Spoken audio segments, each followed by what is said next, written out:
4,000 pension ఇవ్వమని కొట్లాడిండు, 15,000 రైతు బంధు ఇవ్వమని కొట్లాడిండు, రుణమాఫీ చేయమని కొట్లాడిండు. నువ్వు ఇస్తానన్న మహాలక్ష్మి 2,500 ఎప్పుడు ఇస్తావని కొట్లాడిండు. నీ 2 లక్షల ఉద్యోగాలు ఇవ్వని కొట్లాడిండు. మూసీ హైడ్రాలో పేదల ఇండ్లు అర్ధరాత్రి పూట అక్రమంగా కూలగొడితే వారికి అండగా నిలబడ్డాడు. అంటే ప్రశ్నించే గొంతును నొక్కాలని ప్రయత్నం చేస్తున్నాడు ఆయన. ఈ విషయం మొత్తం రాష్ట్రం యొక్క ఇమేజ్ దెబ్బతిన్నది. నువ్వు అర్ధాంతరంగా ఒప్పందం రద్దు చేసుకోవడం వల్ల కొత్తగా ఇంకెవరన్నా ఒక రెప్యూటెడ్ కంపెనీ ఈ రాష్ట్ర ప్రభుత్వంతో ఒప్పందం చేసుకుంటుందా? రాష్ట్రానికి పెట్టుబడులు వస్తాయా? నీ పిచ్చి ప్రయత్నాల వల్ల ఈ రాష్ట్రం దెబ్బతినొద్దనేదే మా ప్రయత్నం. అయినా మేము ఏమడిగినాం బ్రదర్? అసెంబ్లీలో చర్చ పెట్టమన్నాం. చర్చ అడుగుడు తప్ప కేసు పెట్టొద్దనిలే. మేము కేసు ఎందుకు పెట్టినామని మేము అడగలే. దీని మీద చర్చ పెట్టండి అని అడిగినాం. ఏమో 2 గంటలు అసెంబ్లీలో మాట్లాడితే ఈ కార్ రేసింగ్ మీద ఏం కుంపలు మునిగిపోతాయి ప్రభుత్వానికి? మమ్మల్నేమో మేము లేకుండా చూసి నువ్వు మాట్లాడినావు. మేముంటే మేము కూడా మా వర్షం చెప్తే దీనివల్ల ఇప్పుడు నేను చెప్పినా కదా బైసాబ్, పెట్టింది 30 కోట్లు, ఈ రాష్ట్రానికి ఖజానాకు నేరుగా వచ్చింది 71 కోట్లు. రాష్ట్ర ఖజానాకు లాభమైంది, రాష్ట్ర ప్రజలకు లాభమైంది, ప్రపంచవ్యాప్తంగా హైదరాబాద్ బ్రాండ్ ఇమేజ్ పెరిగింది. What is wrong in this?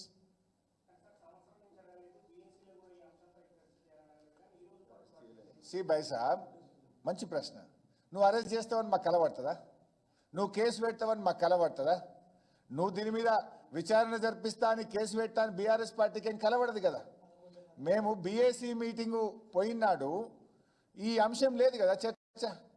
అయినా నువ్వు గవర్నమెంట్ వచ్చినాడే పెట్టేది ఉండే.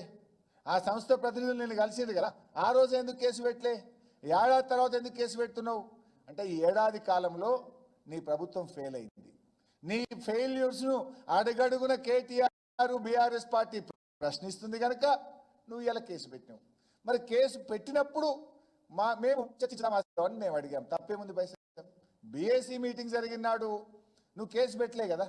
బీఏసీ మీటింగ్ పెట్టిన అంశం లేదు కదా. ఎప్పుడైతే నువ్వు కేసు పెట్టినావో అసెంబ్లీ జరుగుతుంది కనుక ఈ రద్దు వల్ల, ఈ కేసు వల్ల ఈ రాష్ట్రానికి ఎట్లా నష్టం జరుగుతుంది, రాష్ట్ర ప్రజలకు ఎట్లా నష్టం జరుగుతుంది, రాష్ట్రానికి పెట్టుబడులు రాకుండా ఎట్లా పోతాయి, రాష్ట్రంలో నిరుద్యోగ యువతకు కొత్త ఉద్యోగాలు రాకుండా ఎట్లా నష్టం జరుగుతుంది, నువ్వు మార్చుకో అని in the interest of the state discussion జరగాలని మేము కోరినాం. మాట్లాడితే తప్పింది, ఎందుకంత భయపడుతున్నావు? మేము స్పీకర్ గారి దగ్గర పోతే ఏమన్నాడు? ప్రభుత్వంతో మాట్లాడి చెప్తా అన్నాడు. ప్రభుత్వం ముఖ్యమంత్రి ఏమంటుండు? సభలు అయ్యాలా? స్పీకర్ గారు మీ ఇష్టం అంటాడు. వారేమో వీరి పేరు చెప్తారు, వీరేమో వారి పేరు చెప్తారు. కానీ చర్చనైతే పెట్టరు. చర్చ పెడితే ఏం భయం భయ్? చర్చ పెడితే మీ డొల్లతనం బయటపడుతుంది, మీ అబద్ధం కేసులు బయటపడతాయి, ప్రజలకు నిజాలు అర్థమవుతాయి. ప్రజలకు అన్నీ అర్థమవుతాయి కనుకనే, సభ ద్వారా రాష్ట్ర ప్రజలకు, దేశ ప్రజలకు అర్థమవుతాయి కనుకనే నువ్వు చర్చ జరగద్దు అనుకుంటున్నావు. చర్చకు ఎందుకు భయపడుతున్నావు? నిజాయితీ ఉంటే, నీకు దమ్ముంటే చెప్పు. నువ్వే కదా కేసు పెట్టింది. చర్చకు అలో చేయి, మాట్లాడదాం. ఎంతసేపు అన్నా మాట్లాడదామంటావు కదా. ఎన్ని రోజులన్నా అసెంబ్లీ పెడతా అంటున్నావు కదా. ప్రధాన ప్రతిపక్షం 28 మంది ఎమ్మెల్యేలు స్పీకర్ గారి దగ్గరకు పోయి లెటర్ ఇచ్చినాం, దీని మీద చర్చ జరపండి అని. శాసనసభ వ్యవహారాల మంత్రిని కలిసి అడిగినాం, దీని మీద చర్చ జరపండి అని. ఎందుకు చర్చ చేయవు నువ్వు? చర్చ చేయడానికి నీకు భయం ఎందుకు? ఆ విషయం ఇవాళ అసెంబ్లీలో కూడా క్లారిఫై చేసిన. పదే నువ్వేమన్నావు? ఓఆర్ఆర్ అమ్ముకున్నారు అన్నావు. కేటీఆర్ గారు నాతో ఏం చెప్పిందంటే, మరి టెండర్లు రద్దు చేసుకోమని అడగండి అని వారు నాకు సలహా ఇస్తే డెఫినెట్గా నేను అడిగిన. నువ్వు ఓఆర్ఆర్ అమ్ముకున్నారు, దానివల్ల నష్టమైంది అంటున్నావు కదా, రద్దు చేయను నేను ఎక్కడ విచారణ అని చెప్పినా. అయినా విచారణలకేం భయపడం. మా పాలన అంతా పారదర్శకంగా జరిగింది కనుక, కేబినెట్ నిర్ణయం తీసుకుంది కనుక దేనికి కూడా మేము భయపడేది లేదు. న్యాయం మీద మాకు పూర్తి నమ్మకం ఉంది.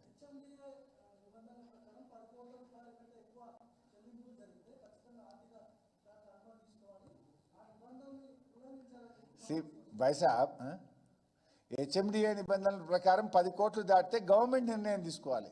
Government is KTR, government is minister, గవర్నమెంటే అనుమతి ఇచ్చింది కదా. Up to 10 crores HMDA can take decision. More than that, government has to take decision. So KTR has, as a minister, he has taken the decision. What is wrong in that? Where is corruption? Corruption ఎక్కడుంది అక్కడ? ప్రభుత్వము ఇప్పుడు ఇందాక నేను మీకు చాలా ఉదాహరణలు చెప్పాను కదా బై సార్. ఉత్తరప్రదేశ్లో ఈ కార్ రేసింగ్ మీద దాదాపు 1700 కోట్లు ఖర్చు పెట్టారు.